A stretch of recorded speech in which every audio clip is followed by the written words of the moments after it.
All right, correspondents there. Thank you very much. Maiduguri first, and then Enugu a while ago, giving us the situation report from their locations. But with us here in the Abuja studios to discuss these issues in greater detail, we'd like to welcome Oluwole Osaze, who is Director of Voter Education and Publicity for the Independent National Electoral Commission. Oluwole Osaze, pleasure to have you with us on the program. Thank you for having me. Good morning. We will allow you put on your INEC badged shirt. You're advertising INEC, so we won't charge you for that today. It's a national institution. So, Osaze, it's a pleasure to have you with us on the program. We also have with us, of course, always in uniform, Assistant Commissioner of Police, First Public Relations Officer, Frank Umba. Pleasure to have you with us, ACP. Thank you, and good morning, Nigerians. Okay. And last but not the least from me would be Lazarus Appeal. He's an election associate at the Center for Democracy and Development. Lazarus, good to have you. Welcome, and thank you. All right, Kingsley, let's go to Borno State, where we have the Mr. Micah Lakumna, Head of Voter Education and Publicity, INEC. Thank you very much, Mr. Lakumna, for joining us.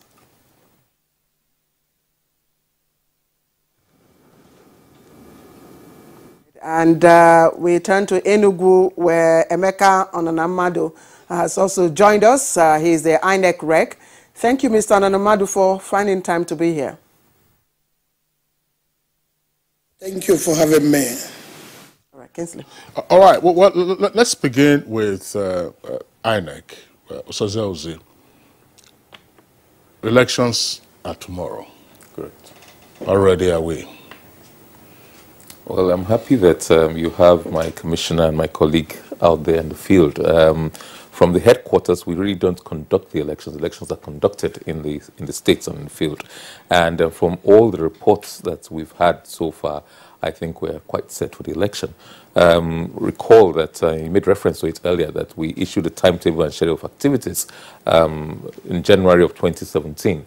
And we listed 14, there's a 14 lines of activities to be undertaken, and all have been undertaken successfully, and all were undertaken within the time stipulated. Apart from that timetable and schedule, we have an election project plan, which is an internal document, and it lists out every activity, every dependency, who's to lead what, who's to collaborate, and so far so good.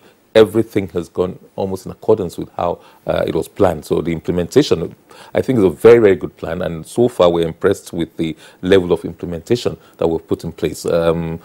Yes, one or two things did not go as well as they would have gone, but it's such that the plan B, if plan A did not work so well, plan B kicked in. And so we've we've recruited personnel, train them and retrain them for all levels of work there, to do ad hoc personnel for presiding officers, assistant presiding officers, for collation officers, for, of course, the returning officer for the presidential election is the Chief Electoral Commissioner of the Federal Republic of Nigeria, who is the chairman of the commission. He's ready for his job. We've trained the other returning officers for all the other categories of elections. We've deployed technology. Card readers are there. Well, we had the unfortunate incidents of so many card readers, over 5,000 card readers destroyed in Anambra. We had to mop up card readers, the excesses from all other states. And as at 10 p.m. yesterday, I think about 15 local governments had been reconfigured and ready and deployed to the various local governments. We only had 7.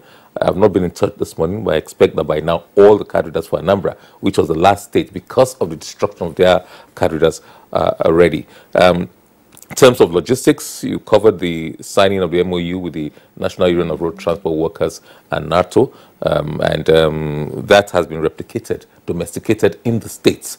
And the reports reaching us have been quite positive that, yes, they've gotten the kind of collaboration they want with these owners and operators of the vehicles. So we're hoping logistics are there. Then, for logistics, what we call the RAC centers, election area camps, where the young men and women who are going to do the actual conduct of election will be camped tonight. So materials should get to them this evening, and they stay there overnight, such that they'll be much, much nearer to the polling units come election day. And our target is to ensure that between 7 and 7:30, all the polling units should have been set up and be ready, waiting for the voters. That's the target. So this issue that has always bedeviled quite a number of our elections in the I would say distant past of late arrival of materials in many centers, we hope will not reoccur, because we use the off-cycle elections to try to get things right. And I'm pleased to note that in the last off-cycle election in Osun, all the polling stations opened on time. So, Kingsley area kept describing the size of the booklet as, a wrapper, and that speaks to, the length of it and all that. Could you also enlighten us about how easy it will be for the voter, to be able to, to exercise his or her franchise? Yes, and as you know, there are 91 registered political parties. Each was entitled to produce candidates, and 73 of those parties chose to produce candidates for the presidential election. The ballot papers are customized according to the election, according to the locality. For the presidential, there will be 73 parties on the ballot. We had two choices, either to do it the traditional way of one on top of the other, and what we call the snake, a long wrapper, as Kingsley would say. And but we said, no, maybe that would probably be too long. It would be like a toilet roll, basically. We said that would be too long. So what do? We now did what we call the grid system. I don't know whether your cameras can pick up. Okay. I did bring a specimen of a sample ballot paper. That is grid. So we had three lines of is that the one with the specimen of ballot paper? Specimen had to be marked on it in case somebody wanted to cut it out and reproduce it. Of course, the one we'll use has security features. This does not have. It's just for purposes of voter education and enlightening the public. So there are three, and as you can see, there isn't too much space in between the political parties. We don't have it on screen yet. Okay, fine. There it is. Great. So you are entitled to use any finger. Your thumb, if you so choose, any finger. We encourage people to use the tip.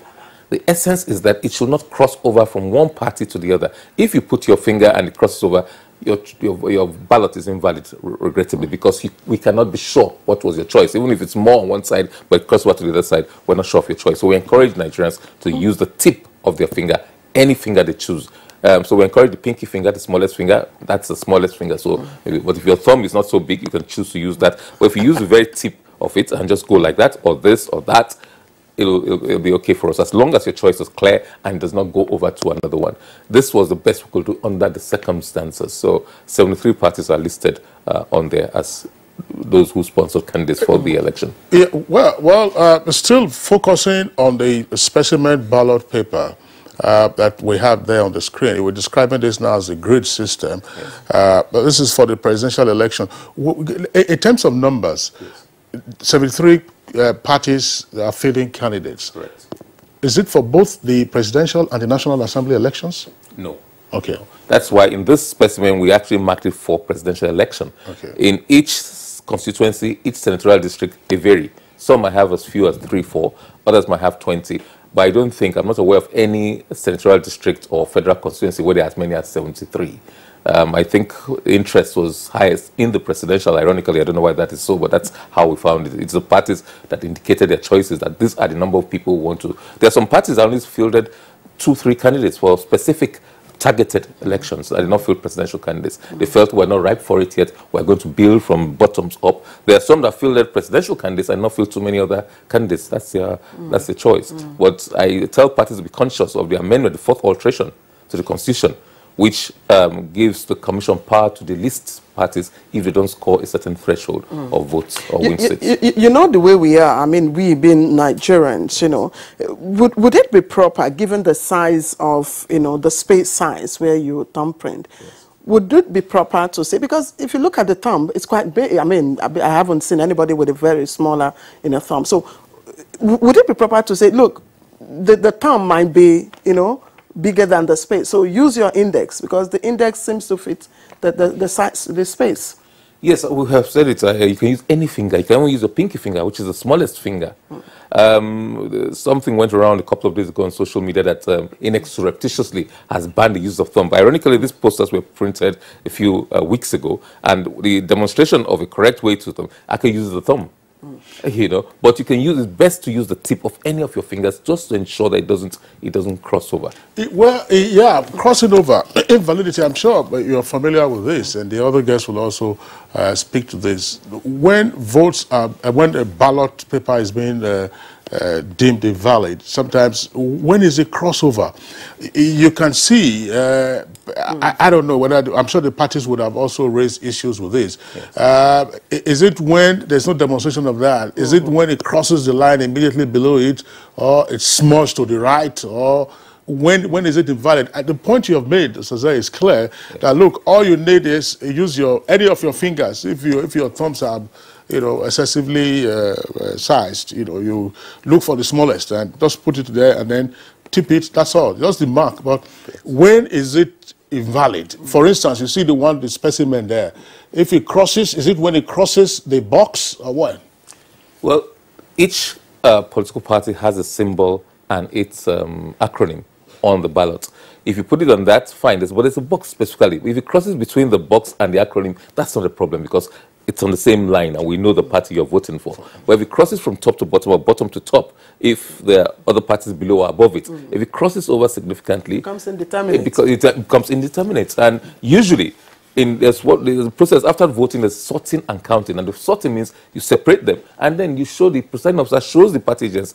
Everybody says valid, If it's for X, say party X, you put it in the pile for party X. If it's for party Y, you put it in the pile for party Y. If I cannot tell whether it's party X or party Y because it's between the two, even if it's more prominent in another place, that's an indeterminate vote and it will set aside as an invalid vote. So how do you handle this? This one looks like a 4-yard wrapper now. How do you handle it? It's not like that's what we are saying. Well, indeed, just like if this were the ballot paper now, you'll use any finger, indicate your choice. Haven't done so. We are using quick dry ink so that it doesn't smudge as much as we possibly can avoid it, but you never know.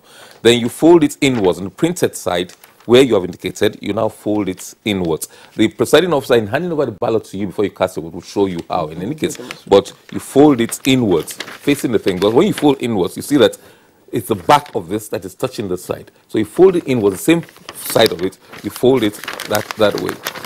The whole essence of folding is that nobody should see your choice. When you have indicated it, you fold it in and then you flatten it so that it can go into the slits that goes in there. How many seconds does it take the ink to dry? A couple of seconds, but it will vary according to how much ink you have on your fingers. But it could take a couple of seconds. So just put it in your if you the better. Yeah, but as long as the mark is clear, that's all. Yeah, if you thumbprint, let's say this is side A. Just go over it again one more time. I said yes. This is the printed. This is where you have the political parties and their logo, and then you have already indicated thumbprinted. Yes. Okay, that's the surface that you are showing now. Yes. So you go right around and you wrap it. Okay. You roll it. You roll it. And then so that it can go in. But if you don't flatten it, it won't go in. So whichever way, do it in such a way that it can go into the slot in the ballot. Okay.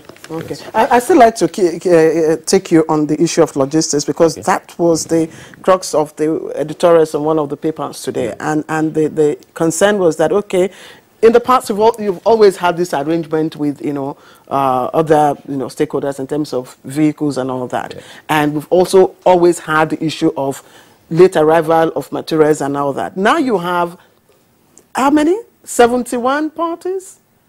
91. 91 parties? Correct. I mean, the voter, Nigerians need reassurance that this time around we're not going to have issues of again, okay, this is a done deal in terms of logistics. Well, I don't think the number of parties really determine logistics of arrival of polling units, quite honestly. I think the logistics of large numbers of parties deals with crowd management, and the security agencies, thank God, Police Commissioner I say will speak more to that, is that like the presidential election, 73 party agents, if they submitted a list of agents, are entitled to be there. I think that's what it has to do with it. But factually, it's not correct that we've always had agreement with stakeholders.